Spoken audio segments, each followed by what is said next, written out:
IPM integrated pest management system, एकात्मिक कीड नियंत्रण. आपण काय करतो की जेव्हा कीड पडते तेव्हा पहिलं रासायनिक कीटकनाशक वापरतो, बरोबर. रासायनिक कीटकनाशक वापरल्यानंतर ती कंट्रोल होत नाही, तर आपण काय करतो, हाय पॉवरचा वापर, हाय मॉलिक्यूल म्हणतात त्याला. काय मग हाय मॉलिक्यूलने पण उपयोग होत नाही किंवा त्याचा रेजिस्टंट वाढतो पॉवर त्या कीटकाचा, मग ते अजून हाय मॉलिक्यूल मध्ये जातो. तोपर्यंत आपला प्लॉट खूप डॅमेज झालेला असतो, त्याला स्प्रेचा इतका भडीमार झालेला असतो की ते झाडच कमकुवत होऊन जातं, म्हणजे अक्षरशः तो प्लॉट आयसीयू स्टेज मध्ये निघून जातो. आणि यामध्ये आपला सनेजचा डिस्ट्रीब्युटर शेतकऱ्याला जाऊन भेटतो, बरोबर आहे का. त्याला जो एकदम मरत आलाय तुम्ही त्याला आता जिवंत करायला जाता तिकडे, त्याच्यामध्ये शेवटच्या स्टेजला जाता. तुम्ही शेतकऱ्यांना शिकवलं गेलं पाहिजे ही आयपीएम टेक्नॉलॉजी, ही आयपीएम पद्धत, एकात्मिक कीड नियंत्रण. आता सगळे कापूस लावणार आहेत, सगळ्यांनी ह्या गोष्टींचा वापर आपल्या शेतामध्ये करायचा आणि नंतर मला फोन करून सांगा की तुझ्या शेतामध्ये कीड कंट्रोल झाली का नाही झाली. पहिलं काय की वेळेवर पेरणी करायची, समतोल खत व्यवस्थापन करायचं. समतोल खत व्यवस्थापन करायचं म्हणजे काय, जास्त नायट्रोजन, जास्त पोटॅशियम, जास्त काय पोटॅशियम काय काय देतो विसरले का, नंतरच पुढं हा म्हणजे समतोल प्रमाणामध्ये ठेवायचं, अति होऊ द्यायचं नाही, अति तिथं हा. पिकांची फेरफार करायची आणि शेती स्वच्छ ठेवायची, म्हणजे काँग्रेस वगैरे या काही गोष्टी स्वच्छ शेती ठेवायची, त्याच्यामुळे काय होतात कीड येत नाही. यांत्रिक व भौतिक उपाय, प्रकाश सापळा. आता उंदीचा प्रॉब्लेम येणार आहे, उंदी पडते ना आपल्याकडे उसामध्ये, उंदी पडते. तुम्हाला का पडते माहिती का, तो भुंगेरा असतो, तो अंडी टाकतो कधी आता, आणि पावसामध्ये पाऊस पडल्यानंतर ती अंडी उगवली जातात आणि उंदी तयार होते. तर प्रकाश सापळा, प्रकाश सापळा काय, बल्ब लावायचा, डब्यामध्ये खाली पाणी घ्यायचं, डिझेल टाकायचं, रात्रीची लाईट लावून टाकायची, लाईटीकडे किडे आकर्षित होतात आणि पाण्यात पडतात. हा काय झाला नैसर्गिक उपाय. जेव्हा तुमचे भुंगेरा अटॅक जमा करणार तर ऑटोमॅटिक अंडी टाकणार नाही, नर मादी मिलन होणार नाही, तिथं कुठंतरी एक चेन डिस्टर्ब होणार. त्यासाठी हा नैसर्गिक म्हणजे प्रकाश सापळा. फेरोमोन ट्रॅप, चिकट सापळे, हे सगळे असे हे चिकट असतात, ह्या कलरला जे असतात कीट आकर्षित होतात आणि चिपकून जातात. आणि हे तुमच्या काय म्हणतात इंडिकेटर आहेत तुमच्या शेतामध्ये की कुठली कीड आली काय आली, की त्या ट्रॅपला बघून लगेच कळतं. फेरोमोन ट्रॅप काय की समजा मादी लूर असतो त्याच्यामध्ये मादी कीड असते आणि नर त्याच्यामध्ये आकर्षित होतात आणि काढतात. नैसर्गिक उपाय हे करू शकता तुम्ही, त्याला जास्त खर्च अजिबात नाही, तुम्ही आता करू शकता. मग आलीच कीड, हे सगळं करून सुद्धा कीड आले, मग जायचं जैविक उपायावरती. मग जैविक कीटकनाशक आहे, निंबोळी अर्क आहे, आपल्याकडे सगळे काही जसं सुपर स्ट्रायकर आहे, निमार्क आहे, या गोष्टींचा वापर करायचा. जे जैविक उपाय आहेत, ट्रायकोडर्मा आहे, जे सगळे जैविक आहे. मित्र कीटके वाढवा आहेत, ही कीड दिसते का तुम्हाला, हे तुम्हाला आता कापसामध्ये दिसत, मित्र कीटक असतात ते सुद्धा कंट्रोल करतात, हे जैविक झालं. आणि मग रासायनिक नियंत्रणाकडे जायचं, ते पण रासायनिक कीड नियंत्रणाची गरज असेल तेव्हाच. कमी विषारी, जास्त विषारी नाही. आपल्याला सवय काय माहितीये का, असं फवारत जायचं आणि माग कीड मेली पाहिजे. मान्य ना, सगळ्यांना असंच वाटतं. पण सेंद्रियमध्ये कसं असतं, एक कीडचं हळूवार काम चालतं, पण पूर्ण परफेक्ट की परत कीड येत नाही, अंड होत नाही, त्याचं जे किडीचं चक्र आहे, जीवन चक्र, ते डिस्टर्ब केलं जातं. हे असते एकात्मिक कीड नियंत्रण. आपण उलट जातो, रासायनिक नाही कंट्रोल झालं जैविक, नाही कंट्रोल झालं की संपलं विषय. नाही इथपर्यंत येतच नाही, तिथपर्यंत पोहोचतच नाही. तर अशा पद्धतीने हे मी सारखा म्हणत असतो की इंटिग्रेटेड पेस्ट मॅनेजमेंट करायचं. यंदाच्या सीझनला सगळ्यांनी करायचं या गोष्टी. तर हे ट्रायकोकार्ड असतात, हे काय करतात, किडीचे अंडे खातात. जसे मोंडाळी, पाने फळाळी, पाने मोंडणारी अळी, हे सगळे अळी खाण्याचं काम. हे मित्र कीड आहे. मित्र. त्यानंतर पक्षी थांबा आहे का शेतामध्ये? थांबे लावतात का तुम्ही? बांधावरचे झाडे, मी तुम्हाला विषय झाला सांगत का, जर बांधावर झाडे किंवा पक्षी थांबे तुम्ही तुमच्या शेतात लावलं तर पक्षी येणार, बसणार, आणि पक्षी बसल्यानंतर ऑटोमॅटिक तुमच्या झाडावर ती जी आळी असते किंवा फळावरती जी आळी असते ती बरोबर खाणार. तुम्हाला आळी दिसणार नाही, पण त्या पक्ष्यांना पहिल्या आळ्या दिसतात, त्यांचं खाद्य येते ते बरोबर. त्यामुळे शेतामध्ये पक्षी थांबा बसवायचा. चिकट सापळे, सगळ्यांनी आपल्या पिकांमध्ये चिकट सापळे लावायचे. जे उडणारे कीड वगैरे असतात ते तुम्हाला निरीक्षण, तुडतुडा मावा, आता तुम्हाला दाखवतो कसा दिसतो तुडतुडा मावा. ते त्या कार्डवरती त्या रंगाला आकर्षित होऊन तिथे ते चिटकून बसतात.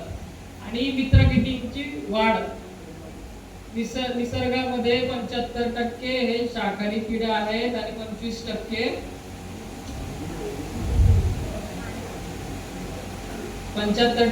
शाकाहारी किडा आहेत, मांसाहारी किडा आहेत, आणि 25% हे शाकाहारी किडा आहेत. आता उलट झालं. आपण काय करतो, ते शाकाहारी जे मांसाहारी कीड आहेत त्यांना मारतो. म्हणजे मांसाहारी हे किडे त्यांचं भोजनच आहे ती कीड. आपण रासायनिक कीटकनाशक मारून ह्यांची संख्या कमी करतो आणि ऑटोमॅटिक काय होतं, हे जे पाने खाणाऱ्या ज्या गोष्टी आहेत, पिकांवरच्या ज्या किडे आहेत, कुरकुडे, मावा, माईट्स, या वाढत जातात. तर ह्या वाढवायच्या, मित्र किडी वाढवायच्या. तर जे किडे आहेत, समजा बोंडअळी असेल, फळाळी असेल, त्यासाठी ट्रायकोकार्ड यूज आहे. पांढरी माशीला आपण चिकट सापळे, हे सगळे उपाय आहेत की या उपायानुसार तुम्ही जे झाडाची कीड नियंत्रण रेषेच्या खाली ठेवू शकता. आणि हे जीवनचक्र असतं सगळ्या गोष्टी. तर उपयुक्त कीटकांचे फायदे, हे मित्र कीड. मधमाशी कशाला उपयुक्त आहे? परागीभवन करण्यासाठी. सेटिंग जे म्हणतात ना, ते तुम्हाला नरकळीतून मादेकळ्यांचे फुंकेरे, ते वेगळा विषय आहे. पण परागीभवन झालं तर उत्पादनात वाढ होते. कुठलंही पीक आणा, कुठलंही घ्या, pollination is the most important of the part. आणि हे परागीभवनाचं फुकटमध्ये काम करणारी एक आहे मधमाशी, जे की आपल्या केमिकल फवाऱ्यामुळे कमी होत चाललेले, आपल्या शेतामध्ये दिसत नाही. त्यानंतर हे भुंगेरे, लेडीबर्ड बीटल, ज्याला आळी, मावा आणि इतर लहान कीटक खात असतो. हा तुम्हाला आता कापसामध्ये खूप दिसेल, पानांच्या मागे तुम्हाला दिसतो. खायचं एकच काम आहे, हा मावा वगैरे दिसला की ते एकदम खात राहतो. त्यानंतर मातीतील भुंगा, पहिला पाऊस पडल्यानंतर तुम्हाला हा तुमच्या शेतामध्ये दिसेल. हा मातीतील हानिकारक कीटक आळ्या खातो. जे मातीतील आळ्या जे खालचे डॅमेज करतात ना तुम्हाला, तो सुद्धा हा मातीतील भुंगा खातो. त्यानंतर हा क्रेन फ्लाय म्हणतात त्याला, ही फुलमाशी आहे, हे लिव्हिंग अळी आहे, हे पेइंग मॅटिस आहे, हे पायरेट बग आहे. हे सगळे त्यांचे फोटो, हे सगळे आपले मित्र कीड आहेत. आणि हेच जे आपल्या शेतामध्ये जे त्रास देणारे कीटक आहेत, तुडतुडे, मावा, काय काळा मावा, पिवळा मावा, हे सगळं खाण्याचं का हेच गोष्ट करतात.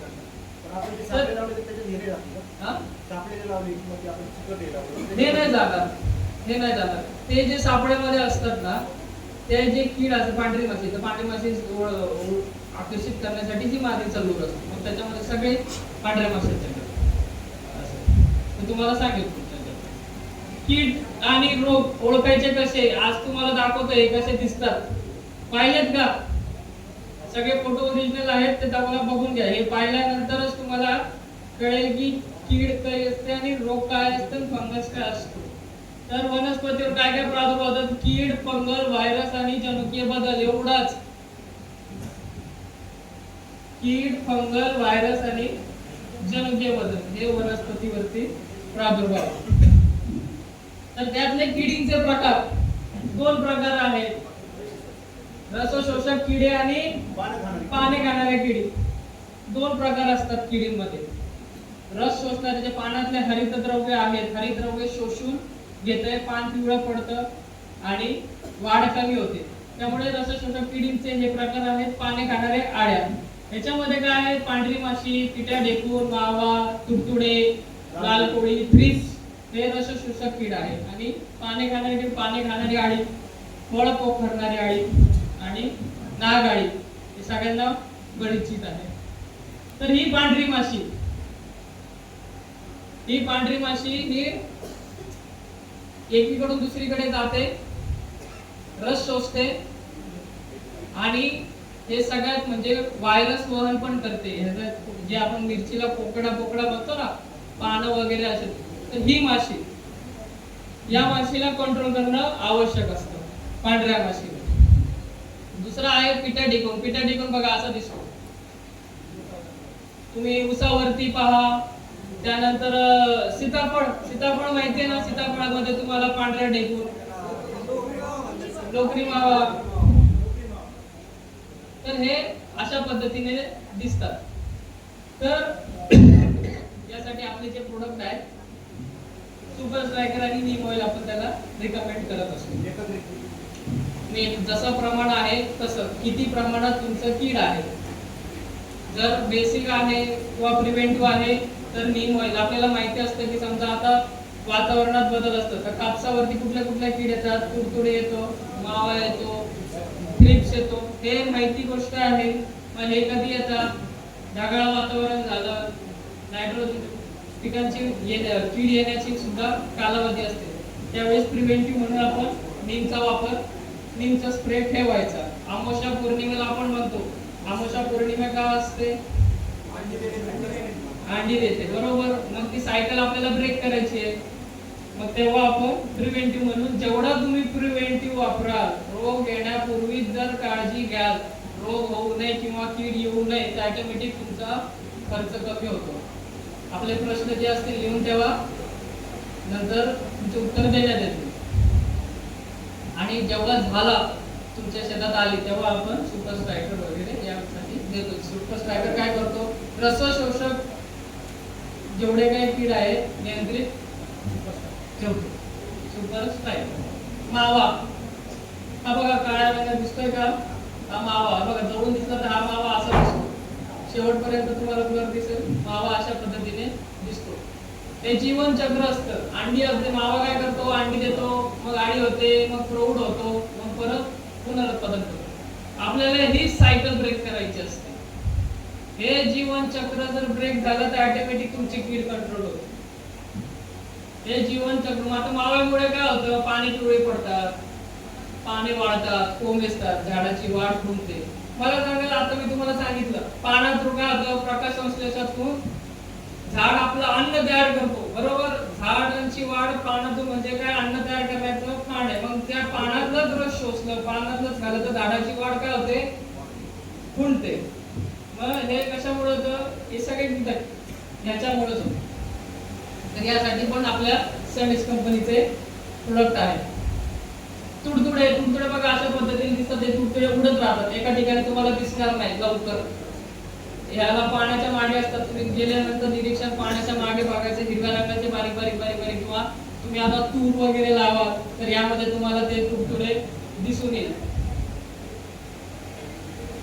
लाल कोळी, वांग्यामध्ये पण खूप जास्त प्रमाणात लाल कोळी आढळते. हे पाण्याच्या मागे तुम्हाला असं जाळ, कोळीचं काम काय असतं, जाळ. तर तुम्हाला असं जे जाळ दिसेल किंवा थंडीमध्ये बघा दव पडल्यानंतर पाणी दिसत. हा लाल कोळी सहजासहजी डोळ्यांना दिसणारा नाहीये, खूप निरीक्षण करावं लागतं, पण इतकं भयंकर नुकसान करतं की शेतकऱ्यांचं दिवसाचं काय होतं नंतर काय झालं. त्यामुळं हे लाल कोळी कंट्रोल करण्यासाठी सुद्धा आपलं प्रोडक्ट काम करतं. त्यानंतर थ्रिप्स, आता म्हटल्याप्रमाणे हा थ्रिप्स असा दिसतो. आणि थ्रिप्स झाले की तुम्हाला जिथं थ्रिप्स झाले ना तिथं असे पिवळे डाग दिसते. तुम्ही कांद्याचे शेतकरी, तुम्ही ते पातीवरती पाहिले का, पिवळे डाग, त्या थ्रिप्समुळे होतात. हा उडतो तुम्हाला. त्यानंतर ते जे पात असतात असे उघडून पाहिले तर त्याच्या आतमध्ये सुद्धा थ्रिप्स दिसतो. हा गाव्यामध्ये, बरोबर.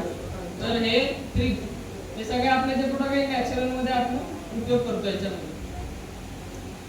त्यानंतर पाने खाणारी कीड म्हणजे आळ्या. पाने खाणारी कीड तर तुम्हाला लगेच लक्षात येतात, पाने असे कुरतडल्यासारखे दिसले, खाल्ल्यासारखे दिसले म्हणजे त्या प्लॉट मध्ये आळीचा अटॅक झालेला आहे. तर हे अशा प्रमाणे प्रादुर्भाव झाले की आळीचा अटॅक समजून घ्यायचा. त्यानंतर फळ पोखरणारी आळी, फळामध्ये छिद्र दिसलं तर फळ पोखरणारी आळी त्याच्यामध्ये गेली, तर ते फळ पोखरणारी आळी फळामध्ये जाण्याच्या अगोदरच आपल्याला त्याचं कंट्रोल करणं आवश्यक आहे. मग आळी तयार कशी होते? आळी अशी तयार होत नाही. पहिलं कीड काय करते? अंडी घालते, आणि अंडी घातल्यानंतर आळी होते. मग त्या आळीपर्यंत जाऊ नये म्हणून आपण पहिलंच त्या किडीला कंट्रोल करणं गरजेचं आहे. त्यासाठी आपल्याला एकात्मिक कीड नियंत्रण करणं गरजेचं आहे. का? कारण की कुठली कीड आली आहे ते आपल्याला लक्षात येणं गरजेचं आहे. त्यासाठी ते चिकट सापळे म्हणा, फेरोमोन ट्रॅप म्हणा, या गोष्टी लावणे गरजेचे आहे की आपल्याला कुठली कीड आली, मग ती अंडी घालणार, मग ती आळी होणार, आणि मग ते फळात जाणार. आणि एकदा फळात गेलेली आळी कंट्रोल होत नाही, काहीही करा. त्यासाठी पहिलंच करायचं नियंत्रण, प्रिव्हेन्शन. नागाळी, तुम्ही आता कापूस वगैरे लावल्यानंतर तुम्ही जेव्हा कापसाचं दोन पानावरती येईल तेव्हा तुम्हाला असं चित्र दिसेल. नागाप्रमाणेच त्याची येते पानाच्या आतमध्ये. हे पान कुरतडतं, म्हणजे कसं कुरतडतं? पानाच्या आतमधून, मध्य भागामधून कुरतडण्याचं काम करतं. तुम्हाला दोन्हीकडनं पान चांगलं दिसेल, पण आतमधला जो आहे क्युटिकल तो खात राहतो. तर हे तुम्हाला दिसेल. आता तुम्हाला लगेच समजा कापूस लावल्यानंतर दोन एक पानावरती आल्यानंतर लगेच टोमॅटोला पण दिसतात, सगळं काय होतं तुम्हाला हे लक्षात येऊन जातं की नागाळी. यासाठी आपण काय करतो? आळीसाठी जेवढे काही फळ पोखरणारे आहे, पाने खाणारी आळी आहे किंवा नागाळी आहे, आपण प्रोटेक्टर त्यांना देतो. प्रोडक्ट लक्षात येत आहेत ना? कोणतं प्रोडक्ट कशाला देतोय? बुरशी. 7 प्रकारचे बुरशी आहेत: काळे डाग, डावणी, पावडरी, करपा, तांबेरा, मर आणि पानावरील करपा, हे बुरशी असतात. काळे डाग म्हणजे काय? पानावरती बघा तुम्हाला काळे गोल डाग दिसते. डावणी म्हणजे काय? पानाच्या खालच्या बाजूला काळ्या बुरशीचं, पानाच्या खालच्या बाजूला बुरशीचं असं आवरण दिसतं. त्यानंतर पावडरी, पावडर, जसं पावडर टाकली तुम्हाला असं दिसतं की पानावरती काय पावडर शिंपडली काय, त्यामुळे ती पावडरी. करपा, पानाच्या साईडने करपलेले, असं वाटतं की साईडने असं करपत जळालेले, करपत नावच आहे करपा. सर तुम्ही फोटो दाखवला होता टोमॅटो, ठीक आहे. तांबेरा, रोस्टिंग, गंज आलाय, असं वाटतं गंजला काय, गंज सारखं दिसतं असतो तो तांबेरा. मर, झाड असं पूर्ण झाड उभं असतं आणि वाळून जातं झाड. का वाळतं? मर आली. मर कुठे येते? मुळ्या, त्यामुळं मर येते. आणि पानावरील कंपला, अँथ्रोपोनस म्हणतो. तर ब्लॅक स्पॉट, आपलं सनगाड संशय, हे काम करतात त्याच्यावरती. फंगल प्रॉब्लेम जे काही असेल हे आपले प्रोडक्ट काम करतात. या पद्धतीने काळे डाग, हे फोटो लक्षात ठेवायचे तुम्ही. हे एका दिवसात तुम्हाला कळणारी गोष्ट नाहीये. हे तुम्हाला प्रॅक्टिस जेव्हा सारखं बघाल तेव्हा तुम्हाला या गोष्टी कळतील की फंगस कसा दिसतो. त्यामुळं आपण जेव्हा शेतकऱ्याकडे जातो तेव्हा आपल्याला काय काय गोष्टी बघणं गरजेचं आहे. झाड कुठलं आहे, काय आहे, निरीक्षण केल्यानंतर सोल्युशन. त्यानंतर डाउनी, हे बघा कांद्याच्या पातीला माहिती असतं, कांद्यावाले पात अशी होते, थोडंसं फंगल प्रॉब्लेम वगैरे दिसतो, तर डाउनी. त्यानंतर पावडर सारखं, तुम्हाला म्हटलं पावडर सारखा थर दिसतो, हे पावडर म्हणजे any type of fungal problem आहे, सनेजने डायरेक्ट सोल्युशन ठेवलेलं आहे. जसं शोषक कीड जेवढ्या काही आहे सनेजकडं सोल्युशन आहे, आळी आली सनेजकडं सोल्युशन आहे, आणि जैविक सोल्युशन आहे. त्यानंतर याला म्हणतात ब्लाइट. हा टोमॅटोचा आहे सर, तुम्ही फोटो मला तर दाखवला होता. असा तो ब्लाइट आहे की पानं असे करपून जातात, वाळून जातात. साईडचे डेट पण पहा तुम्ही, कधी डेट पण त्याच्या सुकताना दिसते, फळाला पण दिसतं की फळ असं तुम्हाला ब्लाइट आलेला असतं. तो फंगल प्रॉब्लेम असतो. रस्टिंग याप्रमाणे रस्टचा फोटो दिसतो. तुम्ही पानावर उसावरती दिसतो ना, उसावरती गहू लावणार त्याच्या पुढे त्याला गावाला पण दिसतो. ठीक आहे, तर या पद्धतीने हे सगळे फोटो बघून ठेवा किंवा मोबाईल मध्ये काढा की हे अशा पद्धतीने हे दिसतात आणि याला आपण आपल्याकडे संकट आणि शनशेड प्रोडक्ट आपण त्याला देत असतो. मर डाळिंबाला सगळ्यात मोठा आणि सगळ्यात मर, त्यांचे वेगवेगळे प्रकार आहे मर याचे. मर आलं म्हणजे काय, मुळं डॅमेज झाली, फंगलमुळे झाली किंवा निमॅटोडमुळे झाले, त्याचं आयडेंटिफाय करावं लागतं की मर कशामुळे झालेली आहे. पण जास्त पाण्यामुळे सुद्धा मर येते, म्हणून आपण काय म्हणतो, पाण्यामध्ये जमिनीत पावसा कंडिशन ठेवा, जास्त पाणी देऊ नका जेणेकरून मुळ्या सडतील आणि मर येतो, मग मर असा येतो. त्यानंतर पानावरील करपा, बीट वगैरे असेल किंवा आता सोयाबीनची शेंग वगैरे असेल तर असा प्रकारचा फंगल प्रॉब्लेम त्याच्यामध्ये येतो. तर कुठलाही फंगल प्रॉब्लेम असेल तर आपण काय देतो, सनगार्ड सनशील्ड. आला फंगल प्रॉब्लेम ओळखायचा, नक्की कुठला प्रॉब्लेम आहे, फंगस मध्ये काय टाईप आहे हे तुम्हाला ओळखायचं आणि त्यासाठी हे द्यायचं. रसशोषक कीड आली त्यासाठी super striker and Neem oil, आणि आळीचा अटॅक झाला सन प्रोटेक्टर. दिसते कशी हे आयडेंटिफिकेशन तुम्हाला मी तर याचा स्प्रे कसा आणला, सनगार्डचा आणि सनशील्डचा स्प्रे द्यायचा का घालून आणला, स्प्रे करायचा. मुळाचा जर मर असेल तर त्याला खाली जमिनीतून द्यायचं आणि फंगल प्रॉब्लेम असेल तर त्याचा स्प्रे करायचा. व्हायरस टोमॅटोला पण येतो, मिरचीला पण येतो. व्हायरस हा येत नाही, याला मी तुम्हाला म्हटलं पांढरी माशी व्हायरस घेऊन येते आणि व्हायरस कंट्रोल करण्यासाठी पहिलं पांढरी माशी कंट्रोल करणं आवश्यक आहे. दुसरी गोष्ट, एकदा व्हायरस झालेलं पान, असं झालेलं पान परत असं होणं अवघड होत नाही. नवीन येणारं कंट्रोल करायचं, नवीन नंतर येणारा पालवी आहे ती पूर्णपणे फ्रेश आणि निरोगी येते. त्यासाठी पहिलं स्टेप आहे की ज्याच्याकडे व्हायरस आहे पहिलं बघायचं पांढरी माशी कंट्रोल करते. पोषण तत्वे, पोषण व्यवस्थित देणे झाडाला, कारण की जेव्हा झाडाला फंगल प्रॉब्लेम येतो, कीड येते, रोग येते, एक प्रकारे तो आजारी पडतो. आपण आजारी पडल्यानंतर आपल्याला कसं काय एकतर त्या कुठला आजार आहे त्याचे औषध घ्यावं लागतं. ताकद येण्यासाठी सुद्धा आपल्याला काय करतात, प्रोटीन्स आवश्यक असतात.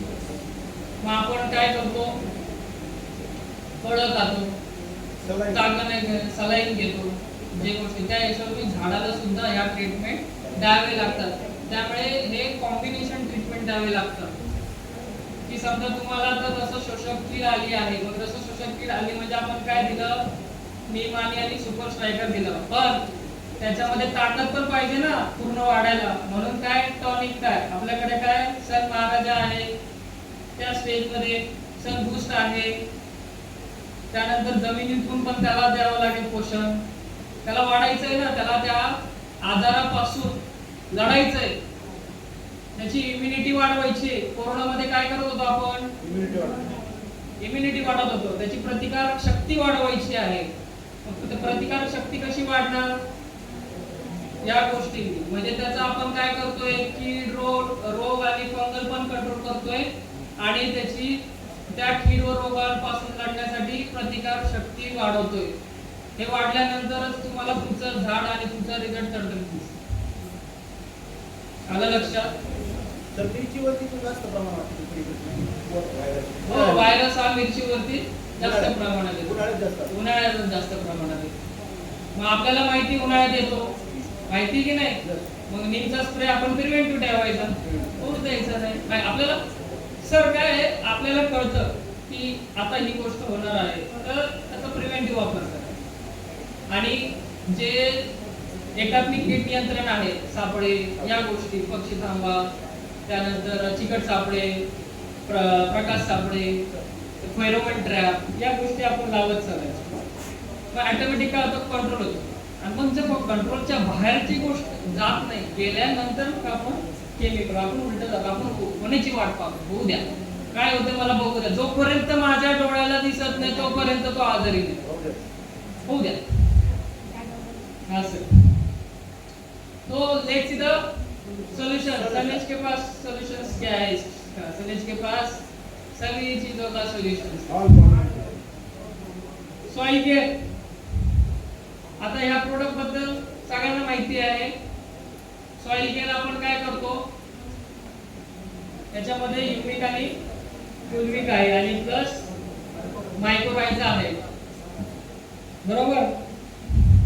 तर हे आपण जमिनीतून त्याला ड्रीप वाटे सुद्धा देऊ शकता, तुम्ही ड्रेंचिंग सुद्धा करू शकता. आता कापूस लागवड झाली तर तुम्ही त्याला ड्रेंचिंग देऊ शकता. युमिक काय काम करतं, पांढऱ्या मुळ्या वाढवण्याचं काम. पांढरी मुळी वाढवणं पिकाला खूप आवश्यक आहे. पांढरी मुळी जेवढी वाढेल तेवढं पीक पोषण अपटेक करायला सुरुवात करतं. मग आता ह्या मुळ्या मजबूत ठेवायचे, मजबूत करायचे आहेत, मुळ्या ताकदवर करायचे, त्याचं काम कोण करतं, फुलविक करतं. आणि याच्यामध्ये जो व्यायाम आहे मायक्रोरायझा, मायक्रोरायझा हा मित्र आहे. तो काय करतो, लांबचे पोषण अन्नद्रव्ये, पाणी या सगळ्या आणून देण्याचं काम ह्या पिकाला करू देतो. तो तुम्ही जर व्यायाम केला की मुळ्याच्या लांब लांब पसरलेल्या दिसणार. आपल्या सॉइल केअर दिलेले रिझल्ट पाहिलेले बरोबर, मुळ्यांची वाढ कशी लांब पसरलेली दिसते, बारीक बारीक बारीक बारीक बारीक मुळ्या. ते सगळं आपला जो मित्र आहे, तो मायक्रोरायझा मित्र, तो काय करतो, ते सगळ्या जमिनीतलं पोषण, पाणी पिणी त्याला पुरवण्याचं काम करतो. तो सुंदर आहे प्रोडक्ट, सगळ्या पिकांसाठी वापरता येतं. असं नाही की या पिकाला नाही त्या पिकाला नाही. कोणत्या पिकाला वापरता येत नाही, ज्याला मुळ्या नाही. आला का आपले काय सगळे नाही का, ओके. तर सगळ्या पिकांना या गोष्टी वापरता येतात. सन बूस्ट नावातच आहे, बूस्ट हे पूर्ण आयुर्वेदिक प्रोडक्ट आहे. याच्यामध्ये अश्वगंधा आहे, मुळा आहे, अडुसा आहे. हे पूर्ण वेगवेगळ्या आयुर्वेदिक घटकांपासून बनवलेलं हे प्रोडक्ट आहे. तुम्हाला हे माहिती का, जुने जे आहे ते एक आपल्या शेतामध्ये एक पाला यायचा, तो जखम झाली की आपण त्याला ते नैसर्गिक आहे ना, तिथं बिटाडीन लावायची गरज आहे का, सगळं आपल्याकडे तयारच आहे. येस, निसर्गिक हा पूर्ण पिकांच्या वाढीला मदत करतं, अन्नद्रव्य शोषायला मदत करतं, वनस्पतीमध्ये हरितद्रव्य निर्मितीसाठी सहाय्य करतं. हरितद्रव्य म्हणजे जे भोजन आहे वनस्पतीला वाढीसाठी ते निर्मितीचं काम हे करतं, पिकांची गुणवत्ता सुधारण्यास मदत करतो.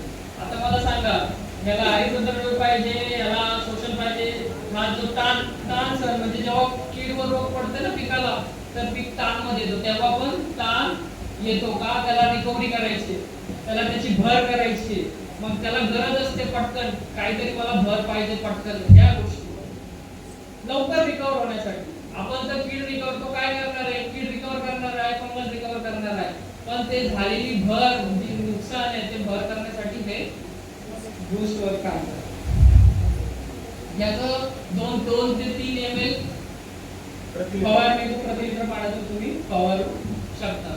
सन गार्ड नावातच आहे, गार्ड काय करतं, रक्षण करतं, संरक्षण करतं. त्याप्रमाणे हा जे आपल्या पिकांची मुळ आहे, हा फंगल प्रॉब्लेम जे बुरशी जेवढे आहेत जमिनीतला हानिकारक, त्या मुळांना त्रास देऊ म्हणून गार्ड काम करतं. शिवाय तो अजून एक काम करतो, जमिनीत असणारा काडी कचरा कुजवण्याचं सुद्धा तो काम करतो. शेणखत वगैरे जे आहे ते पूर्ण कुजवण्याचं काम करतं. नावातच त्याच्यात बदलले गार्ड.